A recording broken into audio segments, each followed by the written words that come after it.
اللہ احکم الحاکمین نے انبیاء اور رسول اس لیے مبعوث فرمائے تاکہ وہ لوگوں کو مقصد تخلیق بتاتے رہیں، سمجھاتے رہیں اور یاد دلاتے رہیں، اور تمام شریعتوں اور تمام مذاہب کے اندر رب کو ایک ماننا، انبیاء کو اللہ کا برگزیدہ بندہ، نبی اور رسول ماننا، مرنا اور اس کے بعد دوبارہ رب کے سامنے پیش ہونے پہ یقین رکھنا، یہ بنیادی عقائد انبیاء اور رسول بتاتے رہے۔ اور اس کے بعد جب انسان توحید و رسالت کا اقرار کر لیتا ہے تو دو عبادات ایسی ہیں جو ہر شریعت اور ہر مذہب کا بنیادی جز رہی ہیں، ان میں سے سر فہرست نماز، اللہ کے سامنے حاضر ہونا ہے، اللہ سے اپنا تعلق بنانا ہے، اور دوسرا روزہ رکھنا ہے۔ ان عبادات کے اوقات اور ان کے طریقہ کار مختلف ہوتے رہے ہیں، لیکن یہ دونوں عبادات ہر مذہب، ہر شریعت کا بنیادی حصہ رہی ہیں، اور قرآن مجید فرقان حمید ان کے اوپر گواہیاں بھی پیش کرتا ہے، شواہد بھی پیش کرتا ہے۔ تو گویا کہ یہ بات ہمارے بھی ذہن میں پختہ طور پہ بیٹھ جانی چاہیے کہ ہر دور کا مومن وہ تھا جو نماز پڑھنے والا تھا اور روزہ رکھنے والا تھا، کیونکہ اللہ نے ہر نبی کے امتی کو جو اللہ پہ ایمان رکھتا ہے، انبیاء پہ ایمان رکھتا ہے، آخرت پر ایمان رکھتا ہے اور نماز اور روزے کو قائم کرنے والا ہے، اسے ہی مومن تصور کیا جاتا ہے۔ اور اللہ کا الحاکمین نے قرآن مجید فرقان حمید میں کامیاب بھی انہی کو تصور کیا ہے جن کے اندر ایمان ہوتا ہے اور وہ ایمان کے تقاضوں کو پورا کرتے ہیں۔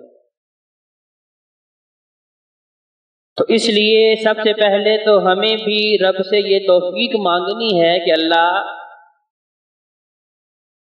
تیرا شکر ہے کہ تو نے ہمیں اپنے محبوب پیغمبر کا امتی بنایا ہے، ہمیں مسلمانوں کے گھرانے میں پیدا کیا ہے اور اسلام پہ چلنا ہمارے لیے آسان کر دیا ہے،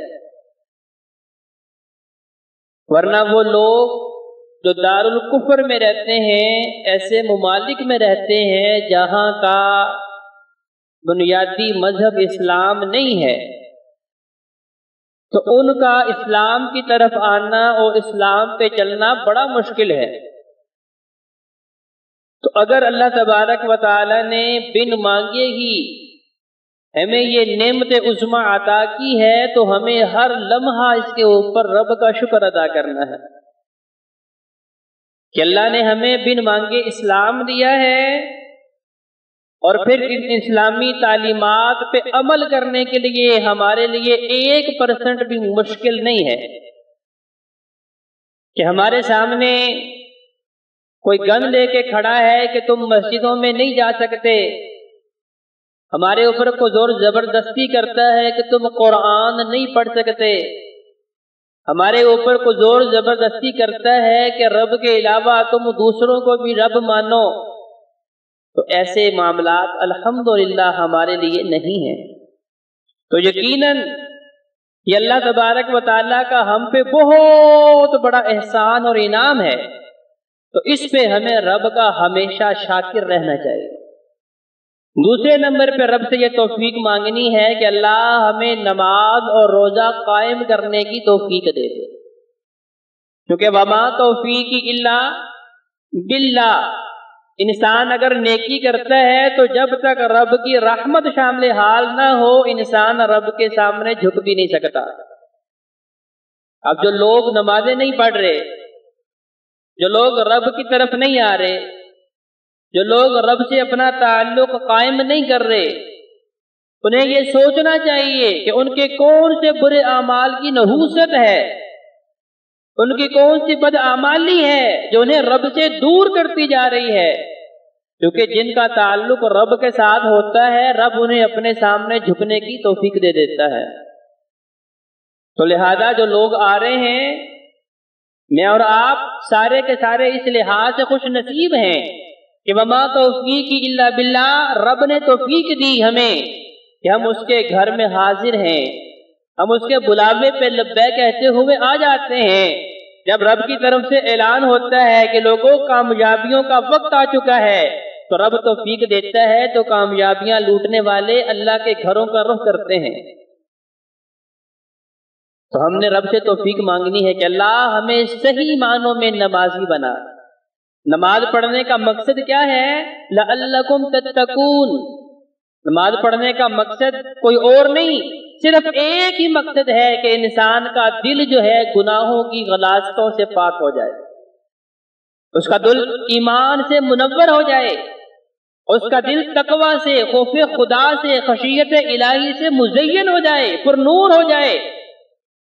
تو اس عبادت کا مقصد صرف اور صرف اتنا سا ہے کہ میرے دل میں اللہ کا خوف بڑھنا چاہیے۔ تو بھائیوں، مجھے اپنی نمازوں پہ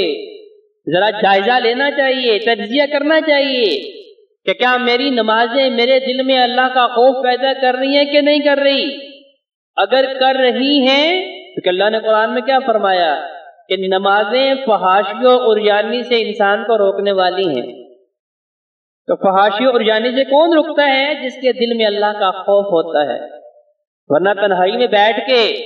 شیطان انسان کو کہتا ہے کہ بھئی دنیا کی آنکھ نہیں دیکھنے والی، یہاں کرو برائی،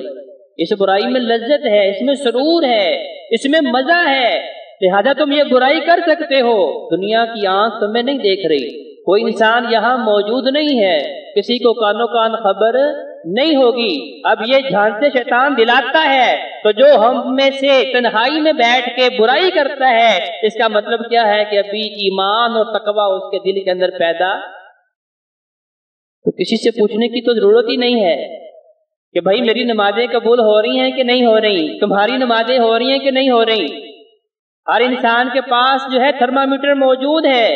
کہ اللہ نے قرآن میں فرمایا کہ نماز فحاشی اور عریانی سے روکتی ہے۔ تو جو انسان اپنی دکان پہ بیٹھ کے، اپنے کارخانے میں بیٹھ کے، اپنے بند کمرے میں بیٹھ کے، اس کی تنہائیاں پاک ہیں،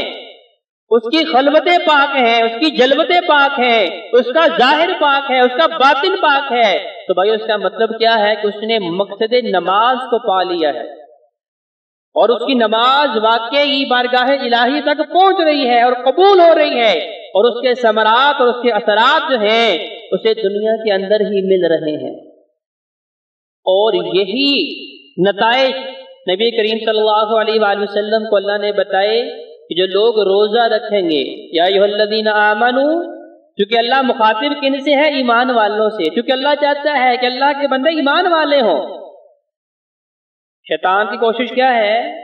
کہ انسان کے دل سے ایمان اور تقوی کو دور کر دیا جائے۔ جو دل ایمان اور تقوی سے محروم ہے وہ عباد الرحمن میں نہیں ہے، وہ اللہ والوں میں نہیں ہے۔ گو کہ پیدا تو اللہ نے کیا ہے لیکن اب یہ اللہ کا بندہ نہیں بنا، اب یہ شیطان کا بندہ بن چکا ہے، کیونکہ شیطان نے کیا کہا تھا؟ لَأُغْوِيَنَّهُمْ أَجْمَعِينَ، اللہ مجھے تیرے رب ہونے کی قسم ہے میں ان سب کو گمراہ کر کے چھوڑوں گا، جب تک میں ہوں میری پوری کوشش ہے کہ تیرے بندے تیرے نہ رہیں، یہ میرے بن کے جنت سے محروم کر دیے جائیں اور جہنم کا ایندھن بنا دیا جائے۔ تو اللہ ایمان والوں سے مخاطب ہے، اللہ ہم سب کو ایمان عطا فرما دے، اللہ ہم سب کو تقوی عطا فرما دے، اور اللہ ہمارا دل و دماغ ایمان والا اور تقوی والا بنا دے۔ تو فرمایا کہ ایمان والو، تم پر روزے فرض کیے گئے ہیں۔ اب نماز پڑھنا کو بہت زیادہ مشکل عمل نہیں، صرف اس کے لیے وقت نکالنا مشکل ہے۔ لیکن انسان دکان پہ بیٹھا ہے، پورا دن اس کے پاس کوئی کسٹمر نہیں آیا، کوئی گاہک نہیں آیا، جیسے ہی اذان شروع ہوئی اللہ اکبر، تو اللہ نے ایمان کی آزمائش کے طور پہ اس کے پاس ایک بندہ بھیج دیا۔ اب پتہ نہیں اس نے آپ سے خریداری کرنی ہے کہ نہیں کرنی، لیکن ایمان کی آزمائش قدرت سے صدائی اللہ اکبر،